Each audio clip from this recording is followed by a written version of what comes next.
না, আমাদের পক্ষ থেকে কি আলোচনা হয়েছে সেটা হয়তো আপনাদের বলতে পারি, আর ব্রিটিশ হাই কমিশনার যেটা বলছে এটা হয়তো তাদেরকে জিজ্ঞেস করবেন, তারা কি বলে সেটা তারা বলবেন।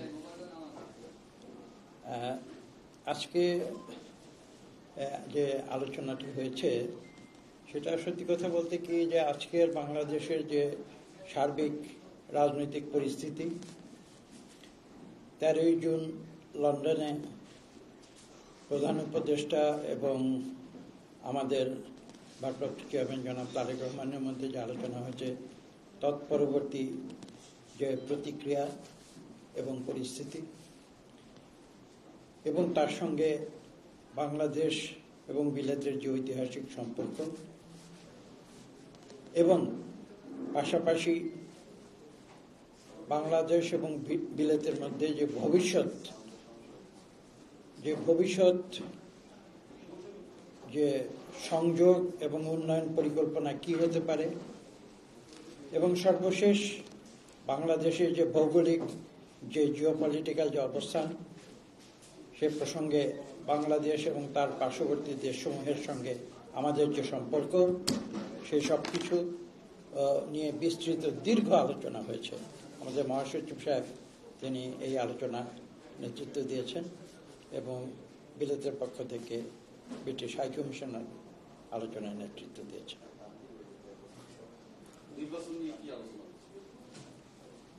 নির্বাচন নিয়ে তো আপনারা জানেন যে কথা এখন একটাই, সেটা হচ্ছে যে বাংলাদেশের মানুষের যে ইচ্ছার প্রতিফলন, বাংলাদেশের নতুন প্রজন্ম যারা দীর্ঘ 17 বছর যারা তাদের ভোট দিতে পারেনি, এবং চিন্তা করে দেখুন 2008 সালে যারা 17 বছর বয়সের ছিল, তৎপরবর্তী 2024 সালে অগাস্টে এসে তাদের বয়স কত হয়েছে সেটাও চিন্তা করুন। যে ডেমোগ্রাফিক যে প্যাটার্ন, সেই ডেমোগ্রাফিক প্যাটার্নের কথা চিন্তা করুন।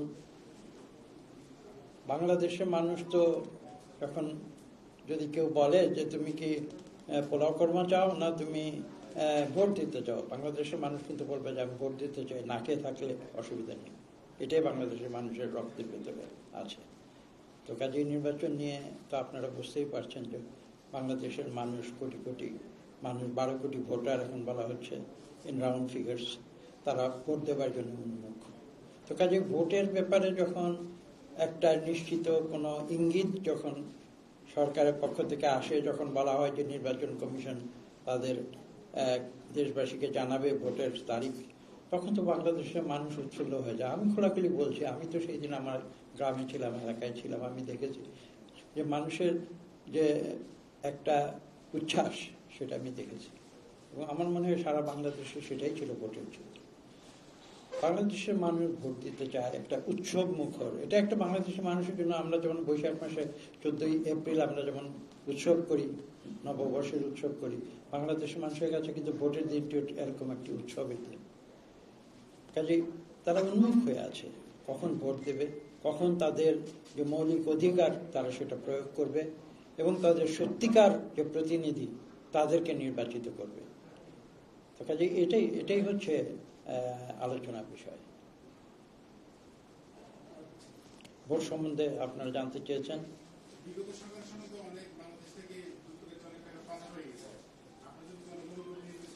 এই সম্বন্ধে ডক্টর ইউনূস নিজেই বলেছেন, আপনারা শুনেছেন। কাজে আমার এটা নিয়ে আলোচনা এখানে আমরা করিনি, কাজে এটা অন্য বিষয়। আমরা যেটা আলোচনা করেছি যে ভবিষ্যতে একটা গণতান্ত্রিক পরিবেশ যখন বাংলাদেশে পুরোপুরি ফিরে আসবে, যখন এই দেশে একটি গণতান্ত্রিক সরকার, যখন এখানে জনগণের ভোটে নির্বাচিত হবে, তখন বিলেতের সঙ্গে আমরা ভবিষ্যতে কোন কোন বিষয়ে আমরা উন্নয়ন যে কার্যক্রম সেগুলো আমরা জোরদার করতে পারি সেটা নিয়ে আলোচনা হয়েছে। যেমন আলোচনা হচ্ছে শিক্ষা। আপনারা জানেন আমরা আলোচনা বলেছি যে ঢাকা বিশ্ববিদ্যালয়কে একসময় বলা হতো প্রাচ্যের অক্সফোর্ড। তো সেই ঢাকা বিশ্ববিদ্যালয়ের যে শিক্ষাদান, সেই কর্মসূচি আজকে কোথায় গিয়েছে আপনারা সবাই জানেন, আমি এর ব্যাখ্যা দিতে চাই না। তো কাজে আমরা বিশ্বাস করি আমরা সেই অতীত ঐতিহ্য যদি ঢাকা বিশ্ববিদ্যালয় তথা বাংলাদেশের বিভিন্ন শিক্ষা প্রতিষ্ঠানগুলোতে যদি আমরা ফিরিয়ে আনতে পারি, এছাড়া তো বাংলাদেশের যতই বলেন শিক্ষা ছাড়া তো কোনো জাতি করতে পারে না। একটা পুরোনো কথা আছে, শিক্ষা জাতির মেরুদণ্ড। কথাটি পুরনো, কিন্তু কথাটি কিন্তু এখনো সত্যি। আমি একটা কথা আগেও বলেছি যে শিক্ষা ব্যতিরেকে কোনো জাতি মাথা উঁচু করে দাঁড়াতে পারে না। তো আমরা সেই বিষয়ে কিন্তু আলোচনা করেছি এবং আমাদের বিশ্বাস যে আগামীতে আমাদের দেশের যে তরুণ ছাত্রছাত্রীরা যারা রয়েছে তারাও যেন বিলেতে গিয়ে স্কলারশিপ এবং ফেলোশিপের মাধ্যমে তারা উচ্চশিক্ষা সেখান থেকে গ্রহণ করতে পারে এবং গ্রহণ করে যেন সেখানে থেকে না যায়, এই কথাটিও আলোচনা এসেছে। তারা যেন দেশে ফিরে এসে দেশকে সেবা দেয়, সেই বিষয়গুলি কিন্তু আমরা গুরুত্ব দিয়ে আলোচনা করেছি। শেষ করে নেই। হ্যাঁ, নিশ্চয়ই। শিক্ষার বিষয়ে আলোচনা হচ্ছে, স্বাস্থ্য খাত নিয়ে আলোচনা হয়েছে, যেখানে বিলাত এবং বাংলাদেশ পারস্পরিক যে উন্নয়নের জন্য বাংলাদেশের শিক্ষা স্বাস্থ্য ব্যবস্থাকে উন্নয়নের জন্য আমরা কি কাজগুলো করতে পারি তাদের সঙ্গে, সেই বিষয়গুলো আলোচনা হয়েছে।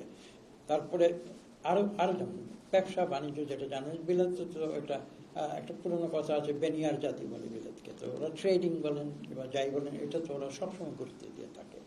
যে বিলাতের সঙ্গে আমাদের ব্যবসা বাণিজ্য কিভাবে উন্নয়ন করা যায় সেটা হয়েছে। আমরা বলেছি যে দেখুন, বাংলাদেশের যে গণতন্ত্রের যে মডেল, বাংলাদেশের গণতন্ত্রের মডেল কিন্তু বিলাতের গণতন্ত্রের মডেলে, ওয়েস্টমিনস্টার মডেলে এটা গড়ে উঠেছে। যে আমাদের গণতন্ত্রের ভিত্তিকে শক্তিশালী করতে হলে আমাদের বিলাত থেকে অনেক কিছু শেখার আছে এবং তারাও আজকে আলোচনা এটা এসেছে যে এই বাংলাদেশে ভবিষ্যৎ যে ইনস্টিটিউশনগুলো, গণতান্ত্রিক কিছু প্রতিষ্ঠানগুলো, সেগুলো গড়ে তোলার জন্য যে যদি তাদের যে সহযোগিতার প্রয়োজন, তারা সানন্দে তারা বলেছে যে তারা সেদিকে প্রয়োজনীয় সহায়তা প্রদান করবে আমাদের ভবিষ্যতে।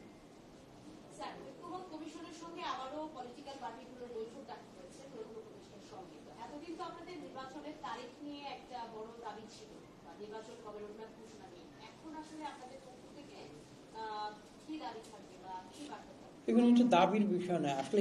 আমার মাঝে মাঝে মনে হয় যে এই যে আমি বলছি, আমি এই যে মাঝে মাঝে মনে হয় এই যে একটা প্যারাডাইম বাংলাদেশে দাবি করবে, দাবি মেটাবে, আমার মনে হয় যে এই চক্র থেকে বাংলাদেশকে বের হয়ে আসতে হবে। এটা দাবি দেওয়ার কোনো বিষয়, একটা রিকনসিলিয়েটরি অ্যাপ্রোচ যেটাকে বলা হয়, যে পারস্পরিক সমঝোতার একটা মনোবৃত্তি, মানসিকতা, আমার মনে হয় যে সেইখানে ফিরে যেতে হবে। এবং এই যে সারাক্ষণ কনফ্লিক্ট, এর বিরুদ্ধে ওর বিরুদ্ধে, এই যে একটা পরিবেশ, এখান থেকে এই চক্র থেকে বাংলাদেশকে বের করে আসতে হবে। এবং আমার বিশ্বাস যে দেখুন, এই 13ই জুন একটি মিটিং হয়েছে, এটা অবাক কাণ্ড। আমি খোলাখুলি বলি, শেষ আমরা যেদিন ডক্টর ইউনূস সাহেবের সঙ্গে দেখা করি, আমি নিজে ডক্টর ইউনূসকে উদ্দেশ্য করে বলছেন যে আপনি শুধু নির্বাচনের দিনটি আপনি ঘোষণা দেন, দেখবেন যে বাংলাদেশের সব নৈরাজ্য একদিনে তুলে হয়ে যাবে। তা আপনারা কি দেখতে পাচ্ছেন না? আমি কিন্তু বাংলাদেশের এখানে সেখানে যেখানে যাচ্ছি 13 জুন পর থেকে দেখছি আসলে কিন্তু বাংলাদেশের একটা গুণগত পরিবর্তন হয়েছে 13 জুনের মিটিংয়ের পরে। এটা কিন্তু অস্বীকার করার কোনো উপায় নেই, যে কথাই বলুক না কেন। মানুষ এখন উৎসাহী, একটু সামনের দিকে তাকাচ্ছে। মানুষ সেখানে চিন্তা করছে যে দেশে আবার গণতন্ত্র ফিরে আসবে। এই গণতন্ত্রের জন্যই তো বাংলাদেশ সৃষ্টি হয়েছিল। 71-এ কেন লক্ষ লক্ষ মানুষ জীবন দিয়েছিল? মানুষ কি স্বৈরতন্ত্রের জন্য জীবন দিয়েছিল? তারা তো বুঝেছিল যে পাকিস্তানের ভেতরে গণতন্ত্র হবে না, আমরা বাংলাদেশ একটা আলাদা দেশ চাই, কারণ আমরা একটা গণতান্ত্রিক রাষ্ট্রে আমরা বসবাস করছি। মানুষ মন করে কথা বলতে চায়। এই যে আজকে আপনারা প্রশ্ন করছেন, আমরা উত্তর দিচ্ছি, বিগত 13 বছর কি এই পরিবেশ ছিল তো? কাজেই এই যে বাংলাদেশের মানুষের যে সাইকোলজি, এটা তো বুঝতে হবে। মানুষ না খেয়ে বলছে, না খেয়ে থাকতে রাজি আছে, ভোট না দিয়ে কিন্তু থাকবে না। অনেক কথা হয়েছে, অনেক আলোচনা হয়েছে, 3টা নির্বাচন আপনারা দেখেছেন, বাংলাদেশের মানুষকে সেটা গ্রহণ করেছে, গ্রহণ করেনি। তো কাজেই আজকে আপনি যে প্রশ্নটি করেছেন, যে আজকে বাংলাদেশে একটা গুণগত পরিবর্তন আনতে হবে, এবং সেটা আনার জন্য কি প্রয়োজন? গণতন্ত্র প্রয়োজন, এবং গণতান্ত্রিক যে প্রতিষ্ঠান সেগুলোকে আমাদের গঠন করতে হবে, এবং সেগুলোকে পুনর্গঠন করতে হবে, শক্তিশালী করতে হবে, যাতে মানুষ তার গণতান্ত্রিক অধিকার এদেশে প্রয়োগ করতে পারে। আপনারাই তো বলছেন যে প্রধানমন্ত্রী অনেক বেশি শক্তিশালী, তার ক্ষমতা কমাতে হবে। এটা মূলে কি রয়েছে? মূলে তো রয়েছে জবাবদিহিতা। জবাবদিহিতা যখন থাকে না, তখনই তো প্রধানমন্ত্রী অতি শক্তিশালী হয়ে যায়, যা খুশি তাই করে। যদি জবাবদিহিতা সত্যিকার থাকতো, তাহলে তো প্রধানমন্ত্রী এই পর্যায়ে যেতে পারত। কাজেই মূল কথা সেটা হচ্ছে যে বাংলাদেশের মানুষ কিন্তু বিশ্ববিদ্যালয়ের পলিটিক্যাল সায়েন্সের মাস্টার্স ডিগ্রি বাংলাদেশের মানুষের সবার না থাকতে পারে, কোটি কোটি মানুষ যারা হয়তো স্কুলে যেতে পারেনি বা যারা হাই স্কুলে যেতে পারেনি বা কলেজে যেতে পারেনি, তারা কিন্তু পলিটিক্যাল সায়েন্স বুঝে না, কিন্তু তারা এটা বুঝে যে সরকারকে জবাব দিয়ে করাতে হবে, এটা কিন্তু তারা ঠিক বুঝে। এটাই তো পলিটিক্যাল সায়েন্সের মূল কথা।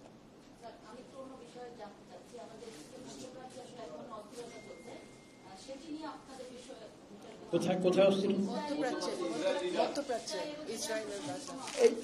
দেখুন এটা এটা হ্যাঁ, আপনি প্রশ্নটি করেছেন যুক্তিযুক্ত। এটাও সত্য কথা যে আজকের আলোচনায় যে শুধু বাংলাদেশ নিয়ে আমরা আলোচনা করেছি তা নয়, সারা বিশ্বের এই যে আপনি অস্থিরতার কথা বলেন, মধ্যপ্রাচ্যে যেটা সর্বশেষ মধ্যপ্রাচ্য, কিন্তু আসলে কিন্তু মধ্যপ্রাচ্যে নয়, এটার উদ্ভব কিন্তু সেই গাজা উপত্যকা থেকেই কিন্তু এটার উদ্ভব হয়েছে। আজকে যে মধ্যপ্রাচ্যের যে অস্থিরতার কথা বলছেন, এটার উৎপত্তি কিন্তু গাজার যে কনফ্লিক্ট সেখান থেকে। কাজে এগুলো নিয়ে আলোচনা হয়েছে যে সার্বিক বিশ্বে এই যে একটা অস্থিরতার দিকে যাচ্ছে, আসলে এটা তো কোনো সুস্থ পরিবেশ নয়। আজকে যেগুলো ইউক্রেনের কথা বলবেন না কেন, আজকে 2.5 বছর হয়ে গেছে প্রায় বা বেশি। সেই ইউক্রেনে কি অবস্থা হয়েছে? একটা ছোট্ট সমস্যা থেকে শুরু হয়েছিল, আজকে বিশ্বব্যাপী সেটা। আজকে গাজাতে কি শুরু হয়েছিল দেখেন, এখন সেখানে প্রায় 60,000, প্রথমে প্রায় 60,000 নিরীহ শিশু তাদেরকে হত্যা করা হয়েছিল। তো এখানে দেখেন, এখানে তো বিলাতেও তো আমরা দেখেছি, এগুলো আলোচনা হয়েছে, বিলাতেও কিন্তু অনেক মানুষ তারা কিন্তু গাজার শিশু হত্যার প্রতিবাদ করেছে। তো কাজেই এই বিষয়গুলো প্লাস সর্বশেষ যেটা ইরান এবং ইসরায়েলের মধ্যে যেটা সর্বশেষ যে দ্বন্দ্ব শুরু হয়েছে, কাজেই আমরা এটা আলোচনা করেছি এবং একটাই কথা, আমরা শান্তিময় একটা বিশ্ব আমরা দেখতে চাই। এখানে কনফ্লিক্ট কিন্তু আসলে সাধারণ কনফ্লিক্টের সবচেয়ে ক্ষতিগ্রস্ত হয় কারা? দেখেন, যুদ্ধ হলে কে বেনিফিটেড হয়, কার ক্ষতি হয়, সেটা আপনাদের বুঝতে হবে। যারা সমরাস্ত্র বানায়, আজকে তো ড্রোন যারা বানায়, এই ব্যবসায়ী কমিউনিটি, তারা চায় যে যুদ্ধ হলে এগুলো ব্যবহার হবে, আরো তারা অস্ত্র বিক্রি করবে। কিন্তু ক্ষতিটা কার হচ্ছে? নিরীহ মানুষ, সাধারণ মানুষ। বম যখন পড়ে তখন তো তারা ধনী দরিদ্র হিসাব করে বমটা পড়ে না, সবার উপরই পড়ে।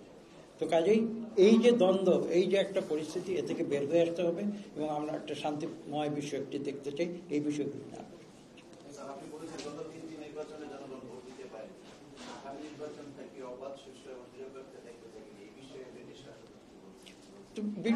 বিলুপ্ত হচ্ছে গণতন্ত্রের সূতিকাগার। আমরা তো একটু আগে আমি বলেছি যে আমরা তো ওয়েস্টমিনস্টার ডেমোক্রেসি ফলো করি, তো ওরা সুষ্ঠু নির্বাচন দেখতে চাবে না, তো কে চাবে বলেন?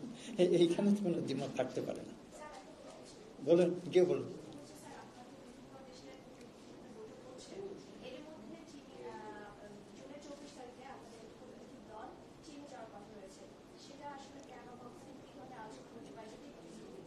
এটার উত্তর খুব সহজ। দেখুন, বাংলাদেশের যে পররাষ্ট্রনীতি, সে পররাষ্ট্রনীতিতে কি বলে? সবার সঙ্গে বন্ধুত্ব। তো কাজে আমরা তো সবার সঙ্গে বন্ধুত্বের সম্পর্ক রেখে কাজ করি, কারোর সঙ্গে শত্রুতায় আমরা বিশ্বাস করি না।